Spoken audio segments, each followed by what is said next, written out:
Welcome all of you. In this lecture, we are going to discuss about accessing of non-local data using dynamic scope. In the previous lecture, we have discussed how to access non-local data using static scope, and now we are going to discuss about accessing of non-local data item using dynamic scope. Before that, we can recall this example, how we have accessed non-local data item, say R, using dynamic scope. So this main function, it is invoking show function. So show, it tries to print R, which is non-local. R is a global variable. So R will get the scope of global variable. So R will be printed as 5. In the second case, we call small function. So small function, it is redefining R. So R now gets initialized to 20. Now if show function is called, instead of taking the value of R from global variable, it takes the value from here, because closely associated activation record length, this value will be taken. That means it goes for control link instead of access link. What is control link? Main function is invoking small function. So the control link of main and small will be like this. And small has the control link to show. So whenever any variable which is not defined in this particular function should be accessed, it checks for control link. That is previous in the activation record la adu define aayirko and the value da edutukom.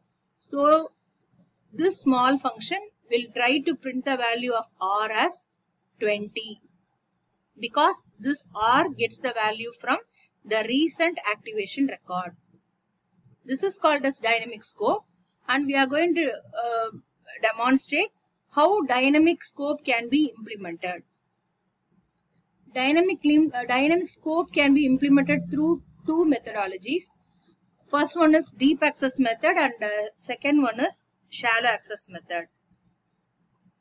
What is deep access method is, whenever any variable should be printed, or whenever we are going to check the scope of any variable, we should not follow the access link.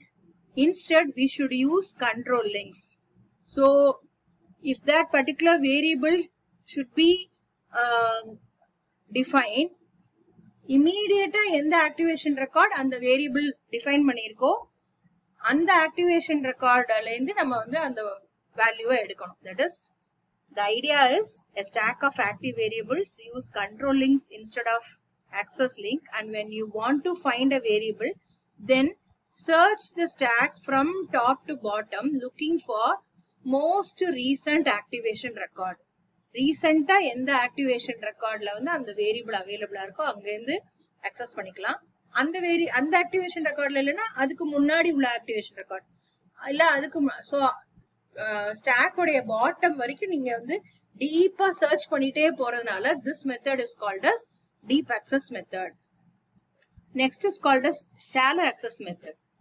So in the method la what we'll do is, ஒரு common slot வந்து maintain பண்ணுவோம் for every variable. எப்பப்ப ரீசெண்டா அந்த வேரியபிளோட value மாறிக்கிட்டே இருக்கோ, அந்த காமன் சிங்கிள் லொகேஷன்ல that value will be getting updated. So whenever ரீசெண்டா யாராவது ஒருத்தவங்க அந்த வேல்யூவை பிரிண்ட் பண்ணணும் அப்படின்னா, ப்ரீவியஸா யார் மாடிஃபை பண்ணிருக்காங்களோ அந்த ரீசெண்ட் வேல்யூ வந்து நீங்க பிரிண்ட் பண்ணிக்கலாம். So this is called as shallow access method. That is, the idea is to keep a central storage with one slot for every variable name. If that names are not created at runtime, then that storage layout can be fixed at compile time. So this is your shallow access method. It allows fast access and it has a overhead of handling procedure entry and procedure exit. So these are the two methods of accessing non-local data items using dynamic scope. That is, deep access method and shallow access method. Okay, next topic we are going to discuss is about parameter parsing. That is, how the parameters are going to be passed between caller function and callee. Say for example, this is our caller, and from this function we are going to call this swap function. So this swap we call it as callee, and we are going to pass parameters. A and B are parameters, and in caller function these two parameters are called as actual parameters, and here in callee function the parameters we call it as formal parameters. How the connectivity will be established between this actual parameters and formal parameters. This is going to be discussed in 4 various types of parameter passing. The first type is called as call by value. Before discussing about call by value, we should know what is meant by R value. R value refers to the data value that is stored at some address. For example, if you have any expression, for example, this is an assignment statement, b equal to temp. Suppose I am having the assignment statement like b equal to temp plus 2. Then R value means temp plus 2 we'll get a data after adding temp plus 2. That is called as R value. Usually the calculated value at the right hand side is called as R value. It may be any value of expression or value of any variable or simply a constant.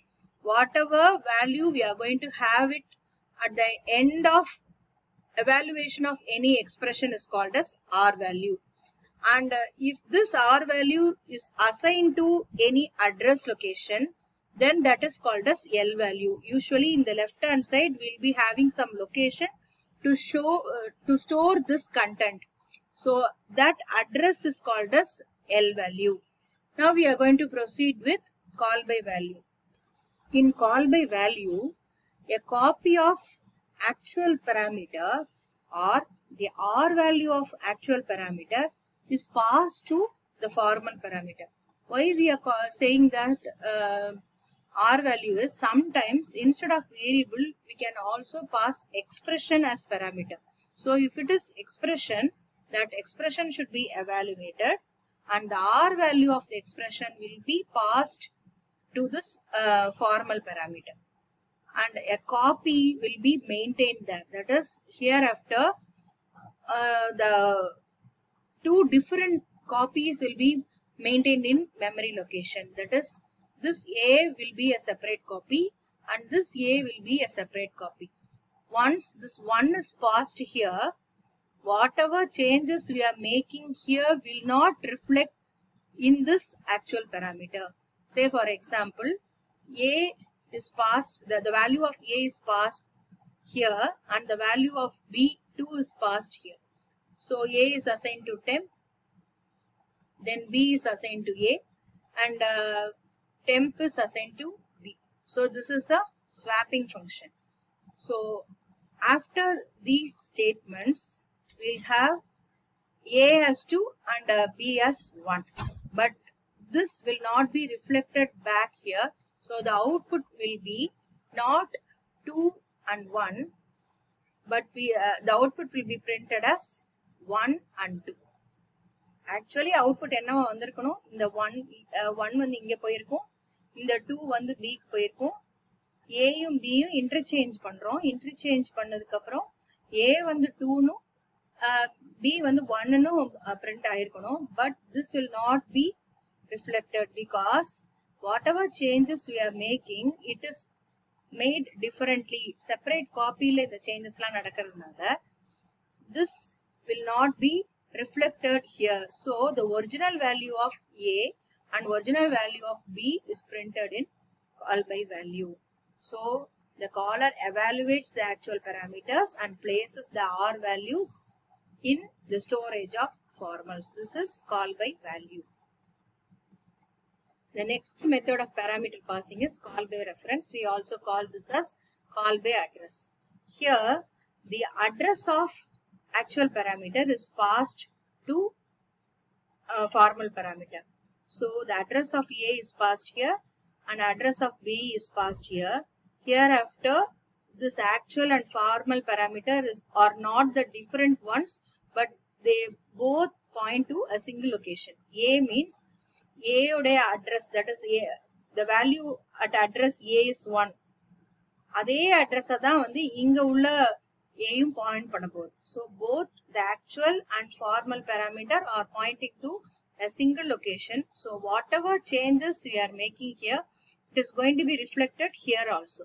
So இங்க swap பண்ணிருக்கப்போ and the swapping it will be reflected here. A is equal to 1 and B equal to 2. அதல swap பண்ணதுக்கு அப்புறம் A will be 2 and B will be 1. So the output will be 2 and 1. So the caller passes a pointer to each location of actual parameter. If actual parameter is a name, then L value is passed. L value means always the address. If actual parameter is an expression, then it is evaluated in a new location and the address of that location is passed. This is call by reference. The third method of parameter passing is copy restore, or we call it as call by value result, or we can also call it as copy in copy out. That is, it is a hybrid between the first one call by value and the second case call by reference. That is, if you are having a function like this, this is your caller, change of A. A is having the value A. So initially it is going to act as call by value. A copy will be passed here. So the value of A is passed here. So X gets the value 5. Then it gets incremented. 5 and the 6 in increment agu. But in the A it is different. This is not the A here. Here we are going to make some changes in A. Again X plus plus means, that is, we are going to increment X. Already X is incremented as 6. Then it will get incremented as 7. Output will be 7. So this A is not having any connectivity between this. So initially we are passing some variable, and finally we are going to return the computed result back to the callee function. So return back to the main function. So 5, it gets incremented initially, and after all the calculation, the last value will be returned back. It is called as call by value result. The actual parameters are evaluated and its R values are passed to the procedure. When the control returns, again the R value of the formal parameters are copied back to L value of actual. This is call by value result. Okay, the last method of parameter passing is called as call by name. So this is going to act as macro. That is, say this is your main function. I'm having I equal to 3. A function here, that is the function f is called. This is your caller. First parameter is I plus 1. So this I plus 1 is to be copied, or it should be connected with A. So wherever I have A, it should be treated as I plus 1. Instead of A, I am going to substitute I plus 1. One word substitution. It is going to act as a macro. Whenever we have A here, it should be treated as I plus 1. Whenever I have B here, it should be treated as I. So instead of B, I should have I equal to 5.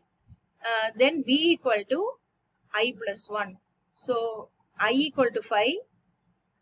I equal to I plus 1 means 5 should be incremented as 6. The output is 6. This is called as call by name. This procedure is treated as if it was a macro. Macro means one word substitution. The actual parameters are substituted with formal parameter. So I plus 1 A க்கு பதில் I plus 1 no, B க்கு பதில் I னு substitute ஆகும். எங்கெங்க B வருதோ அங்கெல்லாம் I னு substitute ஆகணும். எங்கெங்க A வருதோ அங்கெல்லாம் I plus 1 னு substitute ஆகும். This is called as call by name. So these are all the 4 methods of parameter passing: call by value, call by reference, call by value result, and call by name. Thank you.